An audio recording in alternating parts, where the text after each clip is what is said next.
గియ్యాలైతే మా అమ్మ తరతరాల నుంచి వచ్చి ఒక పాతకాలం మంట పట్టుకొచ్చింది. గది ఎంకేయ పాశం అన్నట్టు. కొంతమంది తాలికల పాశం అంటే, ఇంకొంతమంది సవితి పాశం అంటారు. ముందుగాల గిన్నెలో పిడికెడు బియ్యంల గసాలు, కొబ్బర, కాజు పలుకులు, ఇలాచీలు ఏసి మంచిగా నానబెట్టుకోరి. ఒక గిలాస గోధుమ పిండిలో చిటికెడు ఉప్పేసి, నెయ్యి, నీళ్ళేసుకొని మంచిగా తడిపి మెత్తగా పక్కన పెట్టుకోరి. మందము ఇత్తడి గిన్నెలో 4 గ్లాసుల నీళ్ళు పోసుకొని ఉడకబెట్టుకోరన్నట్టు.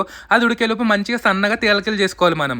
ఇగో ఈ విగ్రహం చూస్తున్నా అదే photo Thanjavur painting. 22 carats gold plated మనకు సర్టిఫికేట్ కూడా ఇస్తానన్నట్టు. కుంకుమ్ గ్యాలరీ అని ఇన్స్టాగ్రామ్ పేజీలు చేసిన మొత్తం కంప్లీట్లీ హ్యాండ్ మేడ్.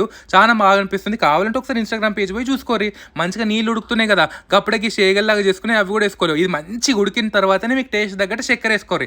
చక్కెర వేసుకొని ఒక 5 నిమిషాలు ఉడికిన తర్వాత మనం నానబెట్టుకుని అన్ని మిక్సీ చేసుకొని పేస్ట్ చేసుకొని పోసుకోవాలన్నట్టు.